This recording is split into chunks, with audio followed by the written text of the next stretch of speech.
Asianet star singer season 10 ശനിയാഴ്ച എപ്പിസോഡിൽ പുതിയ റൗണ്ട് ആരംഭിച്ചിരിക്കുന്നു. വാലന്റൈൻസ് ഡേ കൂടിയായ ഫെബ്രുവരി 14 ആരംഭിക്കുന്ന ഈ റൗണ്ട് മൂവ് ഇറ്റ് റൗണ്ട് എന്ന പേരിലാണ്.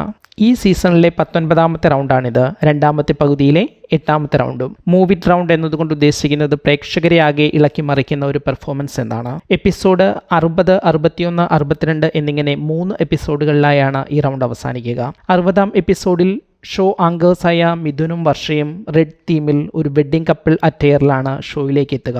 ഇവരുടെ കോസ്റ്റ്യൂമും കയ്യിലെ ബൊക്കയും കഴുത്തിലെ പൂമാലയും എല്ലാം ഏറെ ശ്രദ്ധിക്കപ്പെടും. പ്രണയാതുരരായ കപ്പിൾസിനെ പോലെ തോന്നുമെങ്കിലും കാര്യങ്ങൾ മറ്റൊരു തരത്തിലാണ്. ഈ എപ്പിസോഡുകളിൽ വിജയിക്കുന്ന ടീമിന്റെ പ്രിൻസിപ്പലിന് മറു ടീമിന്റെ പ്രിൻസിപ്പൽ അണിയിക്കേണ്ട മാലയും ബൊക്കയും ഒക്കെയാണ് ഇത്. ഇല്ലെങ്കിൽ ഗോൾഡൻ സ്റ്റാർ നേടുന്ന മത്സരാർത്ഥിയെ ഇത് ധരിപ്പിക്കണം. 60ാം എപ്പിസോഡിൽ 4 പെർഫോമൻസുകളാണ് ഉണ്ടായിരുന്നത്. ടോസ് നേടിയ ഗുരുകുലം ആദ്യം പെർഫോം ചെയ്യാൻ തീരുമാനിക്കുകയായിരുന്നു. ഗുരുകുലത്തിലെ ശിവപ്രിയ 99.5 മാർക്കും അർജുൻ KC 100 മാർക്കോടെ ഗോൾഡൻ സ്റ്റാറും നേടി. ആകെ ഗുരുകുലം 199.5 മാർക്ക് നേടി.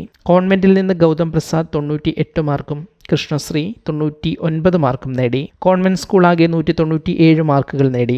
ഈ എപ്പിസോഡിൽ ഗുരുകുലം വിന്നറായി. അർജുൻ KC എപ്പിസോഡിൽ ബെസ്റ്റ് പെർഫോമറായി.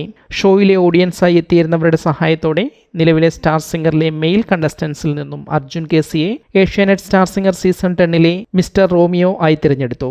ഈ എപ്പിസോഡിൽ മത്സരാർത്ഥികളുടെയും ജഡ്ജസിന്റെയുമെല്ലാം കോസ്റ്റ്യൂമുകൾ ഏറെ ശ്രദ്ധിക്കപ്പെട്ടു.